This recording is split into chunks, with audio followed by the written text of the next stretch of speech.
nous allons commencer notre étude sur ce thème que j'ai intitulé « Les deux dimensions de la vie chrétienne ». Écrivez-le, prenez vos cahiers, prenez vos stylos et écrivez les deux dimensions de la vie chrétienne. Alors pour commencer, je vais nous proposer deux portions des Écritures. Le premier, c'est dans l'Ancien Testament, dans 1 Roi, chapitre 17, du premier verset jusqu'au verset 7e. 1 Roi, chapitre 17, du premier verset jusqu'au verset 7e. 1 Roi 17, 1 à 7. La Bible a dit, Élie le Tishbite, l'un des habitants de Galade, dit à Akab, « L'Éternel est vivant, le Dieu d'Israël dont je suis le serviteur. Il n'y aura ces années ni rosée ni pluie, sinon à ma parole. » Et la parole de l'Éternel fut adressée à Élie en ces mots. « Pars d'ici, dirige-toi vers l'Orient et cache-toi près du torrent des Kérites, qui est en face du Jourdain. Tu boiras de l'eau du torrent, et j'ai ordonné au corbeau de te nourrir là. » Il partit et fit selon la parole de l'Éternel, et il alla s'établir près du torrent des Kérites, qui est en face du Jourdain. Le corbeau lui apportait du pain et de la viande le matin, et du pain et de la viande le soir, et il buvait l'eau du torrent. Mais au bout d'un certain temps, le torrent fut à sec, car il n'était point tombé de pluie dans le pays. Gloire à Dieu. Lisons aussi Actes des Apôtres, chapitre 2. Actes des Apôtres, chapitre 2. Nous lisons du verset 42e jusqu'au verset 47e. Actes, chapitre 2, 42 à 47. Je lis la parole. Il persévérait dans l'enseignement des apôtres, dans la communion fraternelle, dans la fraction du pain et dans les prières. La crainte s'emparait de chacun et il se faisait beaucoup de prodiges et de miracles par les apôtres. Tous ceux qui croyaient étaient dans le même lieu et ils avaient tout en commun. Ils vendaient leurs propriétés et leurs biens et ils en partageaient le produit entre tous, selon le besoin de chacun. Ils étaient chaque jour tous ensemble assidus au temple. Ils rompaient le pain dans les maisons et prenaient leur nourriture avec joie et simplicité de cœur, louant Dieu et trouvant grâce auprès de tout le peuple. Et le Seigneur ajoutait chaque jour à l'Église ceux qui étaient sauvés. Parole du Seigneur. Alléluia. Nous bénissons Dieu pour ce deux textes. Vous allez vous poser la question, mais pourquoi est-ce que nous avons lu ce deux textes? Parce que ce deux textes, au fait, je les ai tirés pour nous faire comprendre les deux dimensions de la vie chrétienne. Nous savons que la vie chrétienne est une relation entre un homme et Dieu. La vie chrétienne, ce n'est pas une religion en soi où nous devons pratiquer des rites, mais la vie chrétienne est vraiment une relation personnelle. Une relation entre nous et Dieu, entre moi et mon Sauveur, entre moi et mon Seigneur. Donc quand je parle de deux dimensions de la vie chrétienne, je parle de la dimension où je vis ma chrétienté de manière personnelle, mais aussi cette dimension où je vis ma relation de manière communautaire. Alléluia. Je vis ma relation avec le Seigneur de manière communautaire et je vis ma relation avec le Seigneur de manière personnelle. Donc quand je parle de deux dimensions de la vie chrétienne, je vois l'aspect personnel où je suis seul avec le Seigneur, mais la vie chrétienne ne se limite pas seulement à être seul avec le Seigneur. La vie chrétienne se vit aussi en communauté. Donc quand nous avons lu 1 Roi chapitre 17, nous voyons que pendant un certain temps, Élie, qui est aussi un type du chrétien, parce que rappelez-vous que dans l'Ancien Testament, rares sont les personnes qui ont été enlevées. On nous parle d'Enoch en Genèse et on nous parle d'Élie. Donc Élie est le type du chrétien qui sera enlevé. Et donc, Élie, à un certain moment, il s'est retrouvé seul dans ce torrent des Kérites, mais il devait entretenir sa relation avec Dieu. Et nous le verrons. Mais aussi, dans Actes chapitre 2, que nous avons lu, nous voyons la vie chrétienne, c'est vivre en communauté. La Bible dit, le chrétien qui était sauvé, Dieu les envoyait ajouter à l'église ceux qui étaient sauvés. Ils vivaient ensemble, ils faisaient des choses ensemble, et la Bible dit, ils persévéraient dans l'enseignement des apôtres, dans la communion fraternelle, dans la fraction du pain et dans les prières. Donc, la vie chrétienne est une vie qui peut se vivre seule, mais aussi qui peut se vivre en communauté. Donc voilà les deux dimensions de la vie chrétienne que nous allons essayer d'expliquer et de développer. Parce que toute la question, c'est de savoir comment vivre la vie chrétienne personnelle. Et surtout dans ce temps de confinement. C'est d'ailleurs l'une des motivations, l'une des choses qui a motivé cet enseignement. Parce que ce qui semblait être une courte parenthèse, ce confinement, semble de plus en plus prendre du volume. Là, on ne sait pas encore jusqu'à quand ce confinement pourra aller. Le 11 mai, on nous parle du déconfinement des écoles, mais on ne nous parle pas encore de la possibilité que les lieux de culte soient ouverts. Donc il est très important, dans ce temps de confinement, que nous puissions savoir comment est-ce qu'en tant que chrétien, je peux vivre ma chrétienté seul, de manière personnelle. Comment faire mon culte personnel? Quels sont les éléments constitutifs d'un culte personnel? Ce sont des choses que nous allons absolument voir et qui va beaucoup nous aider. Vous savez, ce Covid-19 était aussi un moyen où le Seigneur nous interpelle. Il y a certaines choses, peut-être qu'hier, nous avons négligé, mais nous voyons aujourd'hui que il y a une importance absolue que nous devons donner aux deux dimensions de la vie chrétienne. La vie chrétienne personnelle et la vie chrétienne en communauté. J'aimerais aussi dire ceci, il ne faut pas oublier que chaque chrétien ne vit pas dans la même réalité. Nous avons pendant longtemps vécu ici en Europe, par exemple, parce que je parle depuis la France, nous avons une certaine liberté de culte. On peut se réunir très facilement ensemble, on peut prier ensemble, on peut chanter, on peut louer. On a une certaine liberté. Mais j'aimerais nous informer ou nous rappeler que dans certains pays, les chrétiens n'ont pas la liberté de se réunir. Ils ne peuvent pas se réunir librement. Que le Seigneur te bénisse, ma fille Naïra Patricia. C'est-à-dire, je disais, dans certains pays, les chrétiens ne peuvent pas se réunir librement. Donc, en ce moment-là, eux aussi ont besoin de comprendre comment est-ce que je peux vivre ma foi chrétienne. Du reste, ce qui nous arrive aujourd'hui, rien ne nous rassure que demain, ça ne peut pas encore se reproduire. Donc, il est très important que toi qui me suis, tu suives très bien cet enseignement parce que ça pourra t'aider et ça va nous aider à pouvoir, si je me retrouve dans un pays islamique par exemple, comment faire mon culte. J'ai été étudiant en sciences économiques au Maroc et là par exemple, je ne sais pas si ça a changé, mais quand nous étions étudiants là-bas, il était interdit que les étrangers, nous puissions avoir un culte avec le Marocain, avec les autochtones.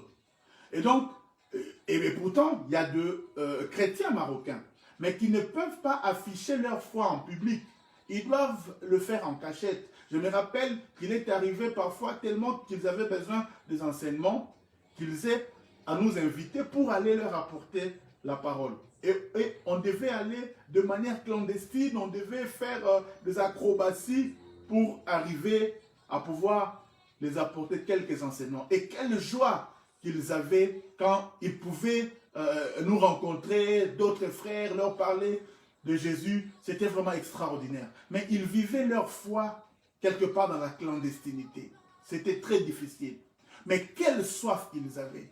Et quand vous les voyez à 2 ou à 3 en train d'adorer le Seigneur, il y avait une joie extraordinaire. Donc il y a une dimension de la vie chrétienne où nous pouvons effectivement être seuls. Où nous pouvons nous retrouver juste à 2 ou à 3. Mais il y a moyen de faire un culte et de faire un très bon culte. Et Dieu se glorifie et Dieu nous bénit aussi. Mais aussi cette autre dimension où nous pouvons nous retrouver en communauté. Et même Dieu aussi veut que nous puissions nous retrouver en communauté. Et nous verrons au cours de cet enseignement quels sont les bénéfices ou qu'est-ce que Dieu attend de nous quand nous nous retrouvons en communauté. Donc voilà un peu les prémices ou les bases de cet enseignement que nous allons développer. Alors, n'hésitez pas à poser vos questions, n'hésitez pas à participer par vos commentaires. Je suis en train de vous lire aussi, je suis en train de vous suivre. Que le Seigneur bénisse le frère André Philippe qui nous suit. Donc je vous suis, je vois vos commentaires, je vois aussi vos questions. Et dans la mesure du possible, je vais essayer d'y répondre. Alors, la vie chrétienne personnelle et la vie chrétienne communautaire sont toutes déliées. Et chacune a son importance. Je dirais même que les deux sont importantes. Je vais dire ceci. La vie communautaire, la vie où nous nous retrouvons tous les chrétiens ensemble, cette vie communautaire est efficace aussi longtemps que nos vies personnelles. La vie chrétienne personnelle est efficace. Si nos vies chrétiennes personnelles ne sont pas efficaces, la vie communautaire aussi ne sera pas efficace.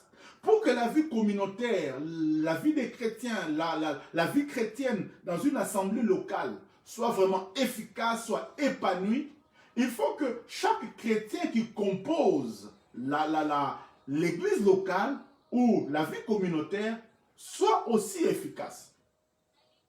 Ceux qui ont eu à suivre avec moi la formation de modérateur, de prédicateur, le savent, je l'ai toujours dit, qu'un culte réussi, c'est la collaboration de tous. Ce n'est pas seulement le prédicateur qui doit se préparer au culte. Le prédicateur a beau se préparer, mais si l'autre chaîne ou les autres maillons de la chaîne ne se sont pas préparés, vous verrez que le culte quelque part sera très lourd.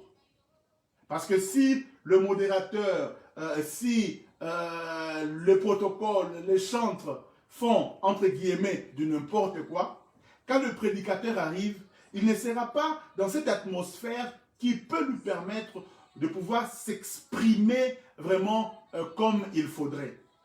Donc, si le culte doit réussir, il faut que chaque composant puisse très bien jouer son rôle. Donc, le personnel est mis au service du collectif. Ta vie chrétienne personnelle doit être efficace afin que quand on se retrouve dans la vie chrétienne communautaire, que chacun de nous puisse vraiment exploser. Si le modérateur s'est vraiment préparé, a bien préparé son culte, s'est très bien préparé dans la présence du Seigneur, quand il vient, quand il commence à modérer, et les chantres qui l'accompagnent, ce sont aussi, eux, bien préparés, et vous verrez que les choses se passent, comme qui dirait, automatiquement. Il y a un certain automatisme. Combien de fois il est arrivé au culte que le modérateur, parce qu'il s'est tellement bien préparé, que même le verset biblique qu'il cite pour amener les gens à la prière, c'est exactement le verset que le prédicateur aussi avait reçu quand il préparait sa prédication. Parce que chacun s'est vraiment préparé, chacun a été dans la présence du Seigneur. Et puisque nous vivons à la même source, nous tous, donc il n'est pas impossible que nous recevions le même verset, c'est-à-dire nous voyons tous dans la même direction. Et ça, c'est vraiment efficace. Quand les chantres ont d'abord fait leur culte personnel, se sont préparés, le prédicateur, et je dirais même le protocole. Parce que chaque composant du culte, chaque composant de la vie d'ensemble a son rôle. Si le protocole qui doivent recevoir les gens au culte se sont vraiment préparés, dès que quelqu'un entre, il se peut qu'il avait beaucoup de problèmes, mais dès que le protocole le reçoit, il le salue. Seigneur, ma soeur, bonjour, comment ça va? Que Dieu te bénisse. C'est-à-dire, il lui communique déjà une certaine joie dès le départ. Parce que lui-même a été dans la présence de Dieu. Il est revêtu de la joie du Saint-Esprit. Il est revêtu d'une certaine onction qui lui permet déjà, au premier contact avec les gens, de leur transmettre quelque chose. Et quand la personne entre dans le culte communautaire, il voit déjà l'atmosphère de chantre. Dès qu'ils entendent un chant, vous sentez déjà que l'esprit est en mouvement. Pourquoi? Parce que les chantres se sont préparés. Le culte personnel est efficace. Pardon, quand il est efficace, ça permet aussi que le culte communautaire soit efficace. Ça m'est arrivé parfois, comme les autres maillons de la chaîne ne s'étaient pas très bien préparés. Tu arrives comme ça, devant la chair pour prêcher, tu sens qu'il y a une lourdeur. Alors parfois, il faut que toi-même tu reprennes d'abord à recommencer l'adoration, à pouvoir encore amener les gens dans la prière, chercher encore à introduire les gens dans la présence de Dieu, pour que finalement, tu sens que l'atmosphère est dégagée. Le ciel est ouvert. Et en ce moment-là, tu peux commencer à prêcher. Et je pense que plusieurs prédicateurs souvent ressentent ça. Mais quand chacun de nous s'est vraiment très bien préparé, quand le prédicateur arrive, c'est comme s'il coule, il ne vole pas, mais il plane. Parce que l'atmosphère est déjà bonne, le ciel est déjà ouvert. Donc le culte personnel, et nous en parlerons, est très important parce que ça permet à ce que le culte communautaire puisse bien se passer. Et dans ces moments de confinement où nous sommes seuls, il est très important de pouvoir comprendre, de savoir comment est-ce que je peux conduire mon culte personnel. Afin que si jamais on se retrouve dans le collectif, que chacun de nous puisse être important, puisse être utile. Alléluia. Alors, dans Actes chapitre 2, du verset 42 au verset 47, que nous avons lu, que je vais relire pour ceux qui viennent de nous rejoindre, la Bible dit, « Ils persévéraient dans l'enseignement des apôtres, dans la communion fraternelle, dans la fraction du pain et dans les prières. » Bien-aimés, quand nous nous retrouvons dans l'église locale,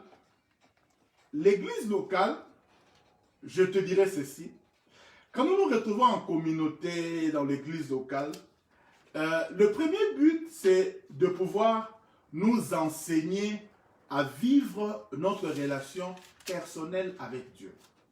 Retenez ça. Quand nous nous retrouvons ensemble, le but pour lequel Dieu permet qu'on puisse se retrouver ensemble, prier ensemble, c'est pour que nous puissions nous préparer, chacun de nous, que l'Église, que le ministre que Dieu a établi, puisse au fait, au travers des enseignements, nous préparer à des temps comme celui-ci. Parce que là, nous sommes seuls. Là, il n'y a plus de pasteurs à nous suivre à tout moment. Alors, quand nous nous retrouvons tous ensemble, c'est pour que nous puissions, quand nous serons seuls, que nous sachions comment vivre notre relation personnelle avec le Seigneur. Parce que vous allez même constater que dans Actes chapitre 2, tous ceux qui étaient sauvés s'est retrouvés en un seul lieu.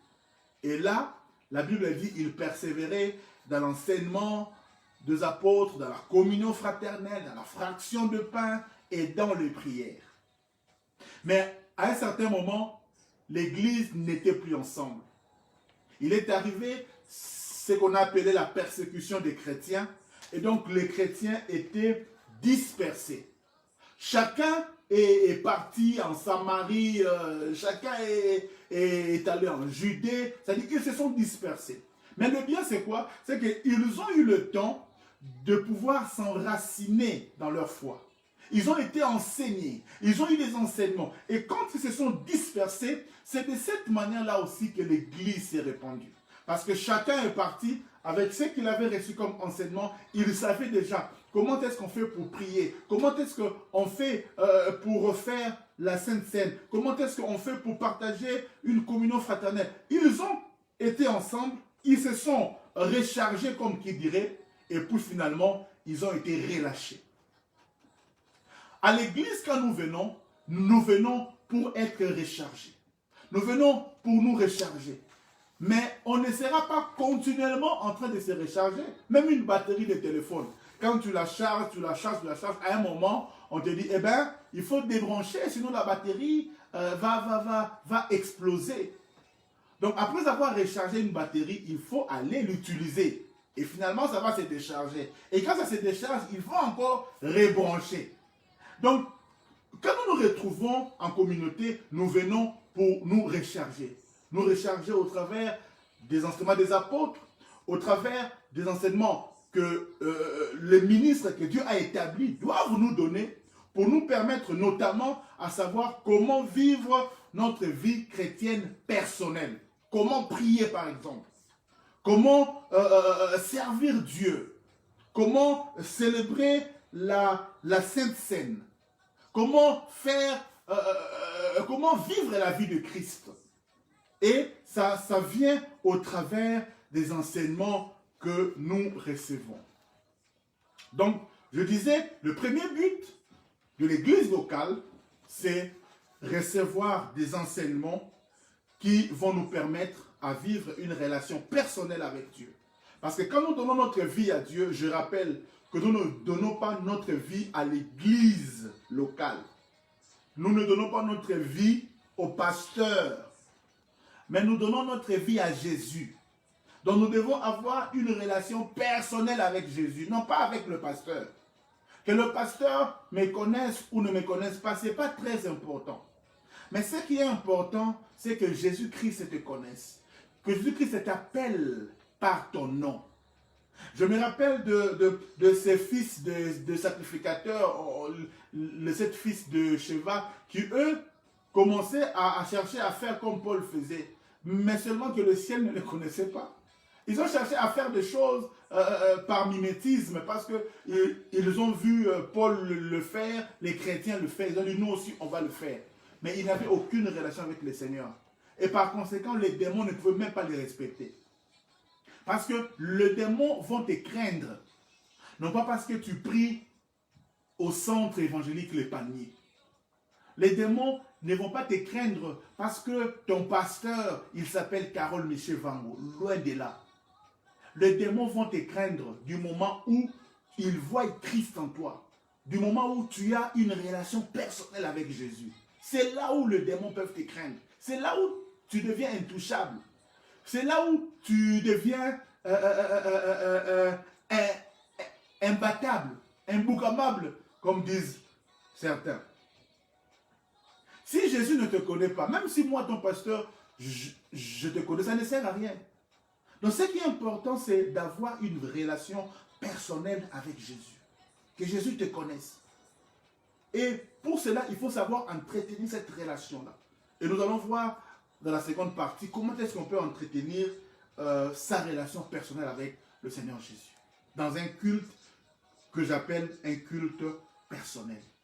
Mais il est important parce que quand on donne sa vie à Jésus, on ne connaît pas tout. Donc voilà pourquoi la Bible dit dans Acte 2 que nous avons lu, Acte 2, 47, la Bible dit « Et le Seigneur ajoutait chaque jour à l'église ceux qui étaient sauvés. » C'est-à-dire, c'est le Seigneur lui-même qui ajoutait à l'église les gens qui étaient sauvés. Pourquoi? Parce qu'il venait d'être sauvé, il ne connaissait pas. C'est comme un enfant qui vient de naître.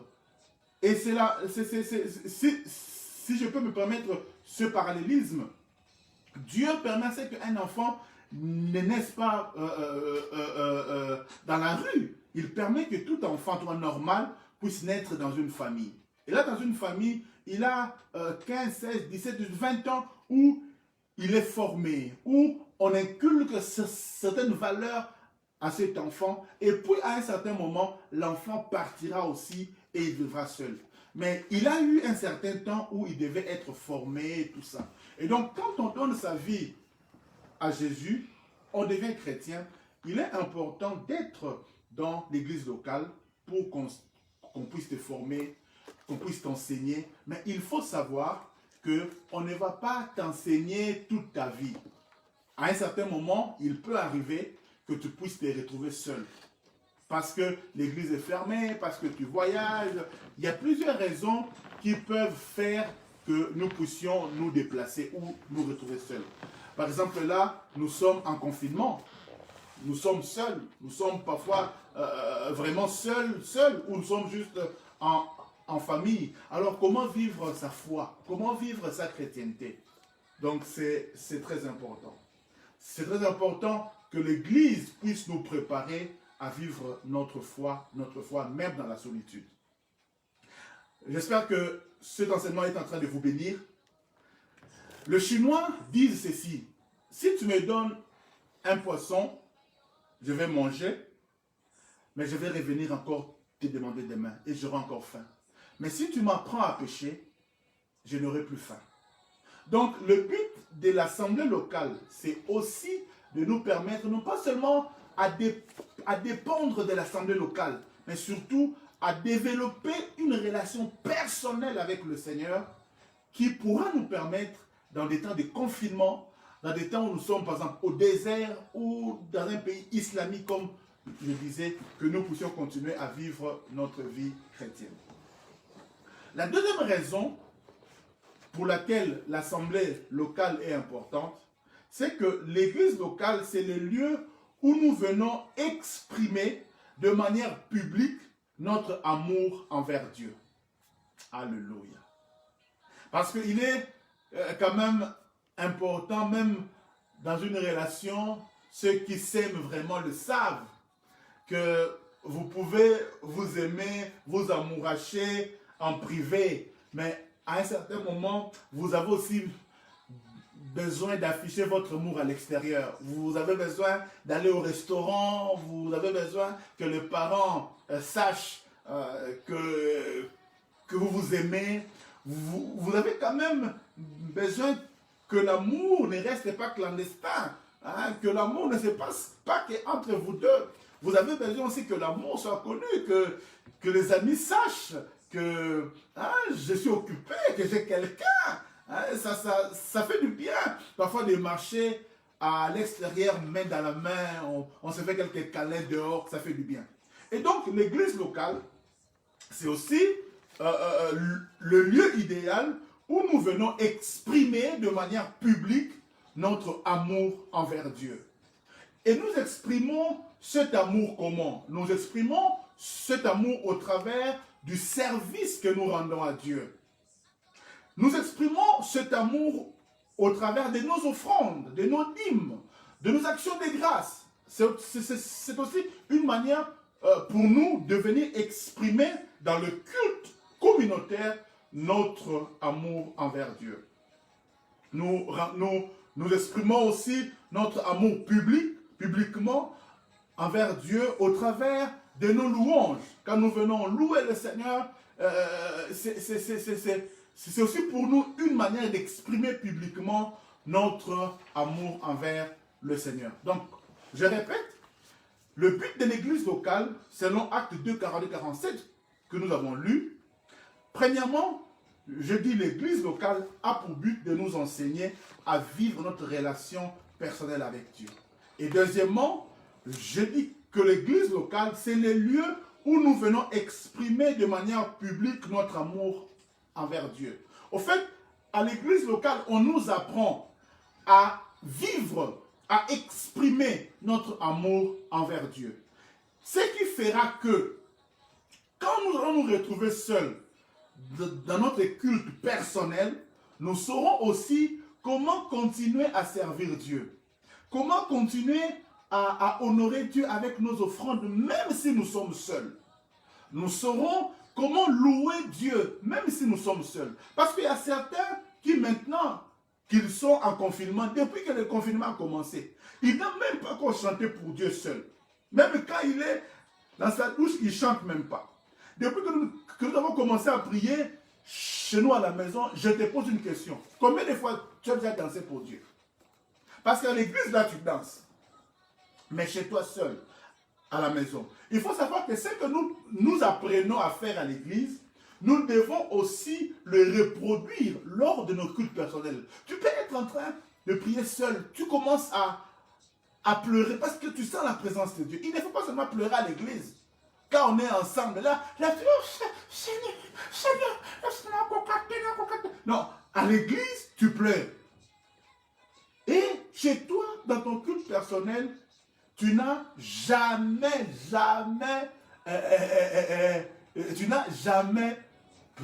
pleuré. C'est qu'il y a un problème. Soit alors, tu pleures de manière hypocrite pour que les gens puissent tout simplement te voir. Parce que ce qui s'est produit lors du culte communautaire, au fait, doit être les résultats, l'extension de ce qui s'est fait dans ton culte personnel. Si durant ton culte personnel, tu peux prier, ressentir la présence de Dieu, qui peut te pousser à pleurer, à chanter, à louer, alors quand nous nous retrouvons ensemble, ça doit aussi se reproduire. Au fait, c'est un peu vice-versa. Voilà pourquoi tout au début, je disais chaque culte est important. Chaque dimension de la vie chrétienne est importante. Pour ceux qui viennent de nous rejoindre, je suis en train de parler sur les deux dimensions de la vie chrétienne. Je parle de la dimension personnelle et de la dimension communautaire. Dieu nous envoie dans une communauté pour que nous puissions apprendre des choses que nous allons reproduire lors de nos cultes personnels. Alléluia. Là où tu es seul, tu peux seulement un jour te mettre. J'ai vu dernièrement, il y a mes enfants, Gianni, le vrai Muzombo, qui a mis une vidéo chez lui à la maison avec sa femme. Ils ont commencé à danser eux-mêmes, à louer Dieu eux-mêmes. Yes, ouais. Ils commençaient à danser eux-mêmes. Parce qu'il ne faut pas seulement danser pour Jésus à l'église. Même chez toi à la maison, tu peux apprendre à louer Dieu tout seul. Alléluia. Il faut que tu apprennes à adorer le Seigneur. Même chez toi à la maison, tu loues Dieu, tu danses. Et Dieu sera glorifié. Il ne faut pas seulement faire les choses comme les pharisiens. Et Christ disait, quand vous priez, ne priez pas comme les pharisiens qui prient pour que les gens le voient. Il ne faut pas que quand tu danses à l'église, là, tu danses seulement pour que les gens te voient. Ma soeur Sylvana, toi qui es à l'église, aime faire mouh. Fais ça aussi chez toi-même, seul à la maison. Tu es chez toi à la maison, tu pries. À un moment, tu dis, Seigneur, oh, alléluia. Dieu sera content. Il ne faut pas faire les choses seulement pour que les gens puissent te voir. Mais il faut apprendre. Ce que nous apprenons à faire dans le culte communautaire doit nous servir lors de notre culte personnel. Que le Seigneur te bénisse. Alléluia. Donc je disais, l'église locale, c'est le lieu où nous venons exprimer, donc apprendre et en même temps exprimer notre amour envers Dieu. Je disais au travers du service. Parce que chez toi à la maison, tu ne vas pas être protocole chez toi à la maison. Mais à l'église, tu peux servir Dieu pour être protocole. Tu es protocole, non pas parce que le pasteur t'a demandé de l'être. Tu n'es pas le protocole du pasteur. Mais tu fais le protocole pour Dieu. C'est ta manière à toi de servir Dieu. Et tu dois le faire avec joie. Il y a des gens qui aiment simplement nettoyer l'église. Pour lui, c'est sa manière de montrer à Dieu que je l'aime, de servir Dieu. Et tu n'es pas moins serviteur que celui qui modère ou qui prêche. Parce que chacun de nous peut exprimer, doit rendre service à Dieu.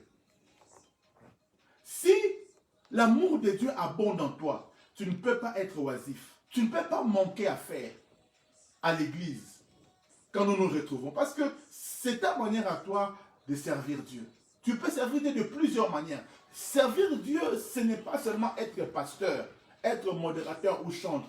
Tu peux servir Dieu avec ton argent, en aidant les orphelins, les veuves, et au travers de ça, l'évangile se répand.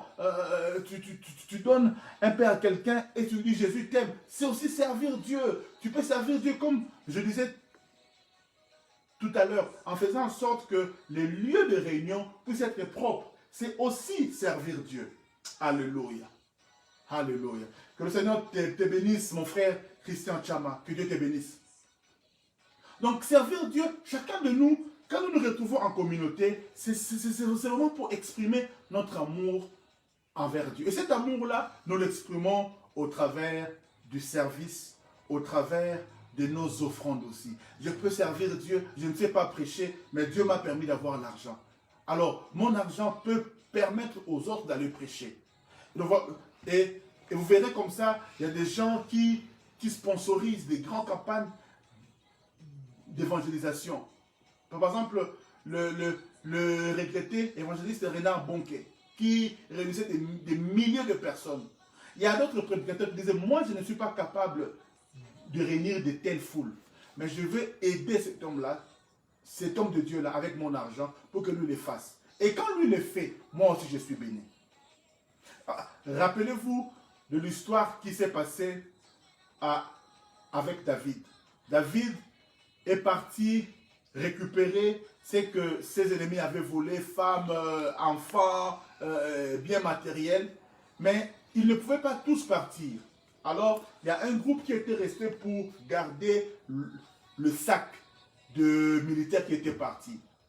Et quand ils sont revenus, il y a eu comme un peu d'embrouille, parce que ceux qui étaient partis et combattus ont dit, mais eux, ils sont restés, ils n'ont rien foutu. Alors, on ne peut pas partager les choses de manière égale. David a dit, non, non, non. Ceux qui sont restés garder nos sacs, eux aussi ont travaillé. Nous qui sommes partis, nous avons gagné, c'est vrai, mais parce qu'eux, ils sont restés pour garder nos biens. Alors, le butin des guerres, nous allons le partager de part égale entre ceux qui sont partis combattre et ceux qui sont restés garder les bagages, disons, à la maison. Donc c'est pour dire que ceux qui vont sur le terrain ne sont pas moins importants ou ne sont pas plus importants que ceux qui ne partent pas, mais qui permettent à ce que ceux qui sont partis puissent avoir l'esprit tranquille. Quand je voyage par exemple pour aller prêcher, je me rappelle encore d'une de mes filles en Italie, une sœur formidable, que Dieu la bénisse. Elle a marqué mon cœur, cette fille-là. À chaque fois que j'allais prêcher, ailleurs en Afrique ou ailleurs en Europe, elle s'organisait pour passer à la maison et demander à maman, qu'est-ce qu'il y a ici? Elle venait avec des sacs de riz, des sacs de semoule pour pouvoir laisser la nourriture à la maison chez moi. Et elle disait, je ne veux pas qu'à l'absence de papa, que vous puissiez manquer quelque chose à manger. Waouh! Et il y a ma femme qui m'appelait, non, tranquillise-toi ici, on a toi à la maison, donc fais ton service là-bas tranquillement, parce que ici, la sœur Gertrude est passée, elle nous a vraiment fait du bien, elle a donné ça, waouh! Et ça dit, là où moi j'étais, je ne me préoccupais même pas si mes enfants ont mangé, parce que je savais que quelqu'un s'en est occupé. Vous savez, nous sommes des hommes de Dieu, c'est vrai, mais quand tu vas prêcher et que tu sais que dans ta maison là, il n'y a rien, il n'y a pas à manger, mais tu ne vas pas bien prêcher, même l'onction là, ça ne va pas bien s'exprimer. Le peuple ne sera pas béni. Parce que tu seras en train de prêcher, mais tu dis, hé, moi ici je mange, mais est-ce que mes enfants ont mangé? Est-ce que ma femme a mangé? Donc il y a des gens qui sont là pour tranquilliser l'esprit du pasteur, tranquilliser l'esprit de l'homme de Dieu. Pour lui permettre de pouvoir exprimer tout son potentiel, que l'onction s'exprime bien. Il faut que certains puissent aussi s'occuper des autres aspects de la vie de ceux qui prêchent. Alléluia. La vie communautaire, la vie chrétienne en communauté nous permet de servir Dieu. Au travers de services, au travers de nos offrandes, au travers de louanges. Troisième raison, et l'avant-dernière, de l'église locale, c'est que l'église locale est le lieu où nous venons manifester les caractères du Christ en nous. Alléluia. Bon, j'ai déjà donné 2 raisons. Je ne sais pas s'il y a 2 questions. Hein, n'hésitez pas à poser des questions. Si vous avez des questions, posez-les et je vais essayer de répondre à ces questions-là. Ou si vous avez un commentaire par rapport à ce qui a été déjà dit, si vous n'avez pas compris quelque chose, en tout cas, n'hésitez pas à poser la question. Aujourd'hui, c'est un temps de partage. Hein. Nous voulons non pas courir, parce qu'on peut toujours finir cet enseignement. Après, on pourra le continuer le dimanche, mais je dois m'assurer, avant de pouvoir avancer, que vous comprenez ce qui a été déjà dit. Donc, n'hésitez pas à réagir, à poser des questions, et nous sommes en train de le voir, donc nous allons essayer de répondre à ces questions-là. La 3e raison, je disais, c'est que l'église locale est le lieu où nous venons manifester les caractères du Christ en nous. Je rappelle encore que nous nous retrouvons ensemble parce que Dieu veut nous former. Dieu veut inculquer des choses en nous. Quand tu viens de donner ta vie à Christ, tu ne connais pas tout. Tu ne connais pas tout le principe. Même quand tu viens en France, il y a une formation qu'on appelle l'initiation à la citoyenneté. Ah, la sœur Aki Williamson me dit qu'elle a tout compris. Que Dieu te bénisse, ma sœur. Merci beaucoup. Ça veut dire que je suis vraiment très simple. Si tout le monde me comprend, je bénis le Seigneur. C'est ça le but. Le but, ce n'est pas de vous dire des termes compliqués pour que vous ne compreniez pas.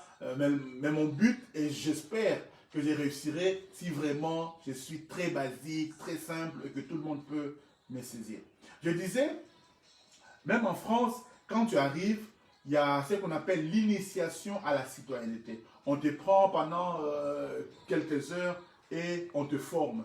On te forme, on te dit comment il faut faire, comment est-ce qu'en France on vit, comment est-ce qu'en France on doit faire. Donc on t'apprend ça. Il y a le frère Gianni qui me demande la 3e raison. Je dis ceci. La 3e raison, c'est que dans l'église locale, c'est le lieu où nous venons manifester le caractère du Christ en nous. Et c'est ce que j'étais en train d'expliquer. C'est-à-dire, quand nous devenons chrétiens, le caractère du Christ en nous, le fruit de l'esprit, n'est pas encore mûr. Nous devons apprendre, quelqu'un doit nous apprendre. Ici, on fait comme ça, on fait comme ça, on fait comme ça. C'est comme quand tu as un document, un séjour ici en France, avant que tu puisses aller très loin, on t'oblige à aller faire cette formation qu'on appelle l'initiation à la citoyenneté. Comment vivre en France? Et là, on t'explique qu'ici en France, nous, c'est comme ça. Ici en France, c'est comme ça qu'il faut voir, c'est comme ça qu'il faut faire. Donc, on t'explique un peu la vie en société en France. On ne sait pas, toi, tu viens d'où? Parce que, par exemple, si tu viens du Congo, on a notre manière de faire. Mais ici en France, on te dira qu'ici, en France, voilà comment est-ce qu'on marche. Et donc, quand on devient chrétien aussi, on était habitué à faire des choses comme on voulait. Mais quand on devient citoyen du ciel, tu dois aussi, au travers de l'église locale, et c'est ça le but, on doit te former. On doit te dire désormais, voilà les caractères qu'un enfant de Dieu doit manifester. Donc, voilà même pourquoi dans l'église, il y a ce qu'on appelle des cours d'affermissement, où on te dit les B.A.B.A., les A-B-C-D de la vie chrétienne. Et c'est très important. Et une fois que tu as acquis ces choses-là, une fois que ces caractères du Christ commencent à se manifester, à l'église, on le verra. Parce que tu es appelé à le manifester. Et voilà pourquoi, par exemple, à l'église, nous venons manifester certains traits de caractère qui doivent être visibles dans la vie de tout chrétien. Par exemple, la patience. Quand tu es seul, chez toi à la maison, tout seul, bon, c'est difficile que tu puisses être patient par rapport à toi-même. Mais quand tu es avec les autres, en ces moments-là, il faut être patient. Parce que la vie en groupe, la vie en communauté n'est pas toujours facile. La vie en communauté, chacun vient avec son éducation, chacun vient avec son background, comme on dit. Et quand vous vous retrouvez ensemble, vous devez apprendre à vous supporter. Et voilà même pourquoi la Bible dit dans Colossiens, chapitre 3, verset 13, Colossiens 3, 13, vous pouvez aussi écrire Éphésiens, chapitre 4, 1 à 3. Je répète encore, Colossiens, chapitre 3, verset 13, Éphésiens 4, 1 à 3. La Bible dit en substance, supportez-vous les uns les autres. Ici, Paul ne parle pas aux païens. Paul est en train de parler aux chrétiens. Paul parle aux chrétiens et il leur dit, supportez-vous les uns les autres. Pourquoi? Parce que quand nous nous retrouvons ensemble, nous aurons affaire à des chrétiens matures, à des chrétiens moins matures, à des chrétiens un peu, comme dit le pasteur Atoms, Dieu a des enfants de tout genre. Il y a des enfants un peu voyous, il y a des enfants c'est-à-dire, il est prêt, même s'il est chrétien, mais si tu blagues, tu auras un coup. Rappelez-vous même des apôtres qu'avait Jésus, l'un des apôtres qu'on appelle l'apôtre Pierre, bien qu'il était avec Jésus, mais il continuait toujours à marcher avec son couteau. Et le jour où on est venu pour arrêter Jésus, il a sorti son couteau pour se défendre. Et pourtant, 3 ans durant, il marchait avec Jésus, mais il avait toujours l'aspect de son couteau. Parce qu'à l'église, tu verras aussi des chrétiens qui te disent, là, je suis chrétien, mais ne blague pas avec moi. Moi, j'étais judoka, moi, j'étais karatéka, ne blague pas avec moi. Donc, on comprend qu'il est chrétien, mais il n'a pas encore développé les caractères du Christ. Il est sauvé, c'est vrai, mais le caractère du Christ n'est pas encore à maturité. Justement, à l'église locale, c'est le lieu où nous venons apprendre comment vivre et surtout comment manifester notre caractère du Christ. Et on comprendra que non, celui-ci, à un moment, c'était dès que tu blagues comme ça, il t'injurie, il te répond. Mais quand Christ commence à grandir, il commence aussi à se maîtriser. Et ce sont des choses qu'on nous enseigne à l'église locale et que nous pourrons manifester chacun de nous chez lui. Chacun de nous dans son culte personnel, dans son milieu personnel. Nous devons le manifester. Et donc voilà pourquoi même dans nos maisons, chez nous à la maison, on peut manifester cela vis-à-vis de nos enfants, de nos épouses, parce que je reviendrai là-dessus, dans le culte personnel, nous verrons aussi combien l'impact du culte personnel peut influencer nos proches. Alléluia. Et donc, quand nous venons dans le culte communautaire, c'est aussi pour apprendre la patience que le caractère du Christ se développe en nous. L'autre chose, quand nous sommes dans le culte, communautaire, disons, nous venons aussi apprendre l'obéissance. Parce que c'est là le caractère du Christ. Christ lui-même, on dit qu'il a été obéissant jusqu'à la mort, même la mort de la croix.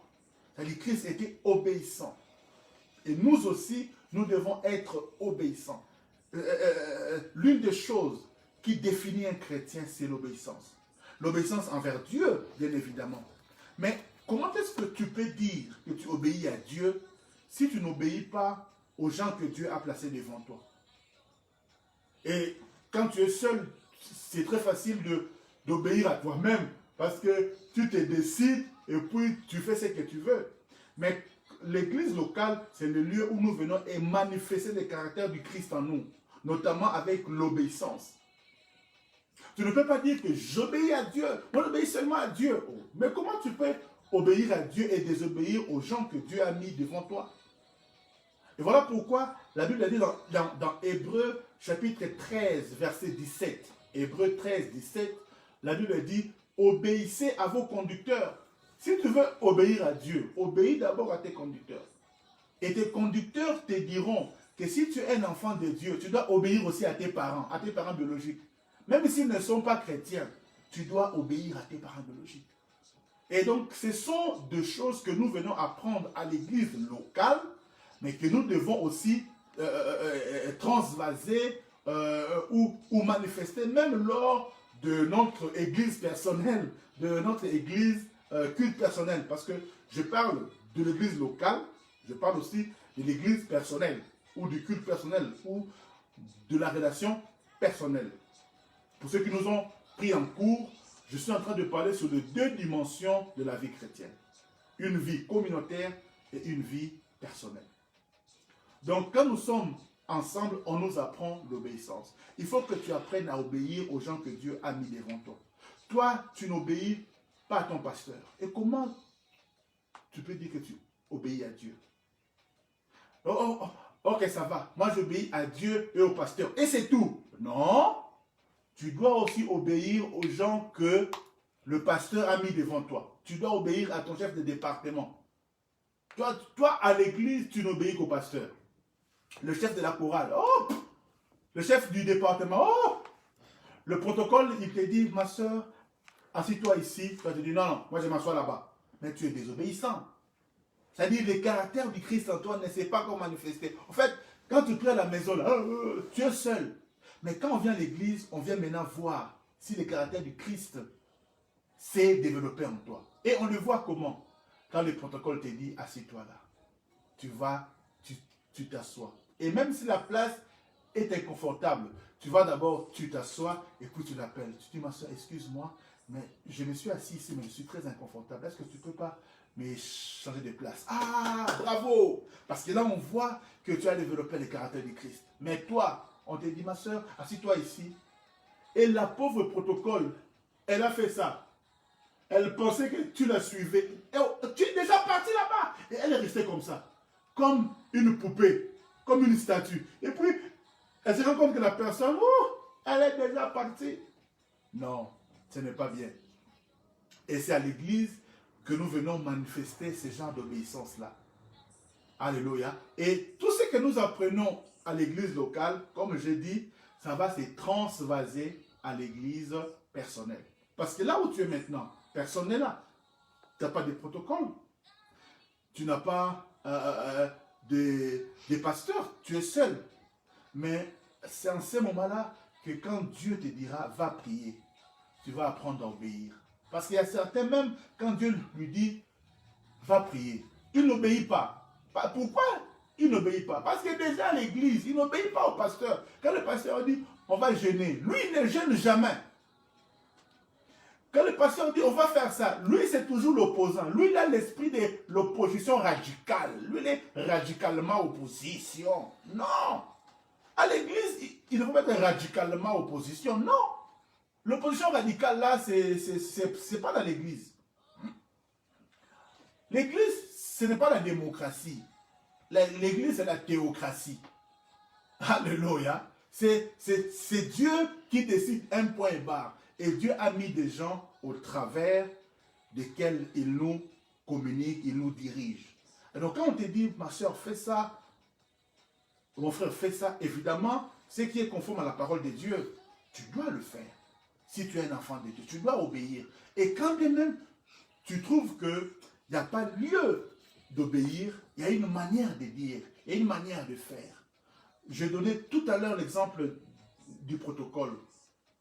Il te dit, elle te dit, assis-toi là. Tu vas d'abord t'asseoir. Et puis si tu trouves que vraiment c'est inconfortable pour une raison ou pour une autre, tu peux inviter ton frère protocole. Tu dis, mon frère, excuse-moi, je me suis assis ici, mais je suis inconfortable. Ou le son me dérange, la lumière me dérange, ou je suis indisposé, est-ce que je ne peux pas m'asseoir ici? Voilà. Ce sont des hommes et des femmes qui sont aussi des chrétiens comme toi, ils vont te comprendre. Et tu pourras te déplacer. Alléluia. Et je vais donner la quatrième raison, comme ça on va s'arrêter pour aujourd'hui. Pardon? Il y a une question. Alors, il y a la sœur Sandra qui pose la question, existe-t-il une différence entre l'église locale et l'église communautaire? Alléluia. Merci beaucoup pour ta question. Quand je parle de deux dimensions de la vie chrétienne, je parle de la dimension personnelle, où nous sommes seuls avec le Seigneur, et de la dimension où je suis dans l'église locale. Alors, l'église locale peut aussi être appelée la vie chrétienne communautaire, où nous sommes en communauté. Alors, je ne sais pas si toi tu poses la question par rapport aux communautés où plusieurs églises locales se retrouvent dans une certaine communauté ou dans un seul leadership. Hein. Je ne sais pas si tu faisais allusion à ça, mais dans cet enseignement, je suis vraiment plus focalisé sur le fait de l'église personnelle, c'est-à-dire de la relation personnelle seule avec Dieu et de la relation où nous sommes tous ensemble. Alors, ça peut être appelé église locale, ça peut être appelé église communautaire, mais je ne veux pas encore entrer dans des définitions techniques, mais c'est vraiment les deux aspects-là. C'est pourquoi je me suis limité à dire les deux dimensions de la vie chrétienne. La vie personnelle avec le Seigneur, mais la vie aussi publique. On peut dire la vie privée avec le Seigneur et la vie publique avec Dieu. Donc la vie privée, je suis seul avec Dieu, et la vie publique, je suis avec les autres chrétiens, avec les autres frères et sœurs. J'espère que j'ai répondu à la question de la sœur Sandra Toll. Que Dieu te bénisse, maman. Alors, je disais que la première raison pour laquelle je fais un petit rappel, la première raison, c'est que l'église locale a pour but de nous enseigner à vivre notre relation personnelle avec Dieu. Deuxième raison, je dis l'église locale, c'est le lieu où nous venons exprimer de manière publique notre amour envers Dieu. Et nous verrons, quand je prendrai des exemples de gens qui ont vécu l'église personnelle, comment est-ce qu'ils ont su aussi exprimer tout ce que nous faisons dans l'église locale ou dans la vie publique avec le Seigneur. Troisième raison, je dis l'église locale est le lieu où nous venons manifester le caractère du Christ en nous. Je parlais de la patience, de l'obéissance, mais aussi du brisement. Parce que si nous avons été brisés par le Seigneur, ça va aussi se voir quand nous sommes en communauté. Ça se verra. Ceux qui sont brisés, ceux qui sont patients, ceux qui sont obéissants, ça se voit. Quatrième raison de l'église locale ou du culte communautaire ou de la vie chrétienne en public, c'est que nous venons aussi apprendre à prier. Rappelez-vous que dans Actes chapitre 4, 42 à 47, que nous avons lu, on nous disait qu'ils persévéraient dans l'enseignement, dans la communion fraternelle, dans la fraction du pain et dans les prières. On dit prière au pluriel, dans les prières. Et donc, quand nous nous retrouvons ensemble, nous nous retrouvons aussi pour apprendre à prier. Je le répète encore, quand on vient de donner sa vie à Jésus, on ne sait pas toujours comment est-ce qu'il faut faire. C'est comme un enfant qui vient de naître. Il ne sait pas comment parler, comment marcher. Je le vois avec mon fils, mon tout dernier, qui a à peine 11 mois. Et parfois, quand tu lui dis papa, lui il dit caca, caca. Non pas caca, dis papa. Voilà, parce que quand on est, il y a certaines choses qu'on ne comprend pas, qu'on ne sait pas. Et donc, dans la vie communautaire, on vient aussi apprendre à prier. À prier. Ce qui nous permettra, lors de nos cultes personnels, à savoir aussi comment faire nos cultes personnels. Parce que je rappelle encore que le but de la communauté, de l'église locale, c'est de nous apprendre à vivre notre chrétienté seule. Parce que la vie chrétienne, ce n'est pas une succession de choses à faire ou à ne pas faire, ou des rites creux, non. Mais c'est vraiment une relation personnelle avec le Seigneur Jésus. Et donc, à l'église locale, on vient aussi apprendre comment développer cette relation personnelle avec le Seigneur. Et ça passe par la prière. La prière. La prière, je vous rappelle que la prière s'enseigne. Dans Luc, chapitre 11, au verset 1er, les disciples qui ont vu le Seigneur, ils ont vu le résultat de son ministère et ils ont compris que ce type ici, tous les résultats qu'il fait, c'est parce que chaque nuit, il va prier. Chaque aurore, il se lève, il va prier. Nous pensons que les résultats sont produits par la prière.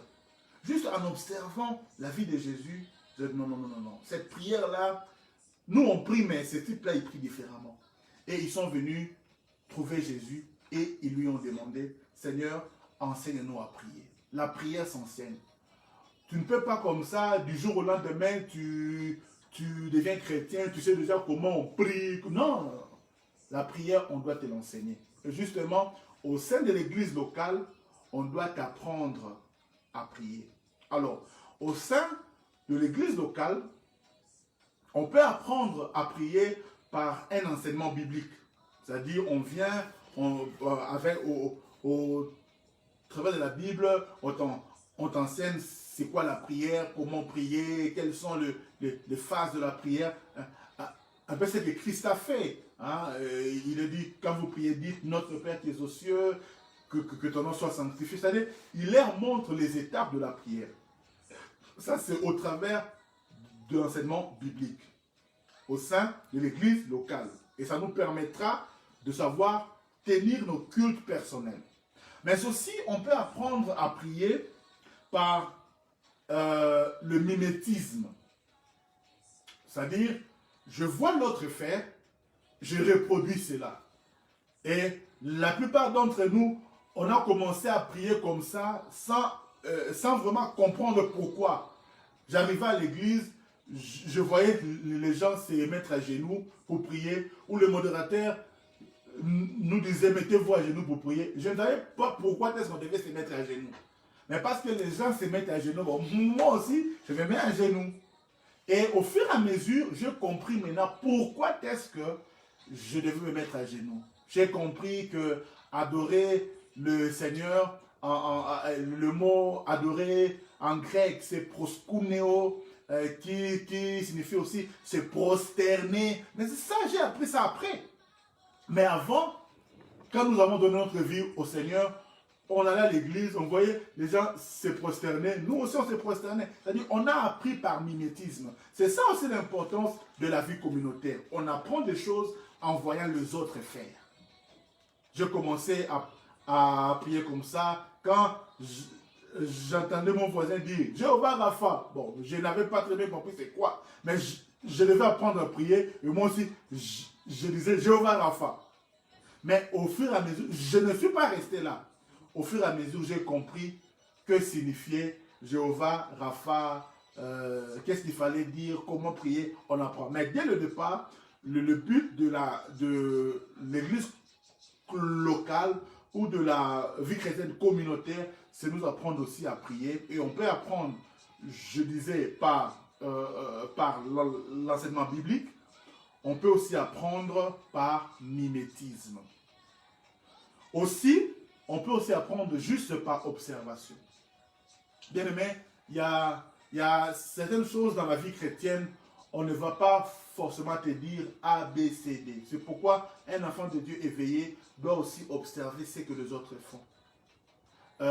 On dit le premier niveau de l'intelligence, c'est savoir copier ce qui est bien. Parce que tu ne vas pas réinventer la roue. Mais ce que les gens font déjà de bien, tu peux juste les recopier. Et en les copiant, tu peux maintenant pouvoir trouver ou faire tes propres expériences. Donc quand nous prions, quand nous nous retrouvons ensemble, la Bible dit, ils se retrouvaient ensemble, ils persévéraient dans l'enseignement, dans la communion fraternelle, dans la fraction du pain et dans les prières. Apprendre à prier, apprendre les différentes manières de prier. Ça, on apprend ça à l'église locale. Et puis après, quand on va se retrouver seul, on va aller maintenant et les développer nous-mêmes. Bien aimé, dans cette première partie, j'ai parlé de l'influence de l'Église locale dans notre culte personnel. Et là, je dois m'arrêter parce que nous avons fait plus d'une heure. Mais nous allons continuer, si Dieu fait grâce, le dimanche. On va continuer sur ça, sur cet enseignement. Et là, maintenant, je parlerai sur l'église personnelle. C'est-à-dire, comment est-ce qu'il faut faire, quels sont les éléments essentiels du culte personnel, en sachant que ce que nous avons appris dans le culte communautaire doit nous servir dans notre culte personnel. Alors, si vous avez des questions, si vous avez s'il y a un point que vous n'avez pas compris, n'hésitez pas à poser vos questions et Dieu faisant grâce, on va revenir là-dessus le dimanche et on va continuer à enseigner sur ça. J'espère que cet enseignement vous a béni, bien que ce n'est pas encore fini, mais j'espère que la première partie déjà vous a béni. On va prier.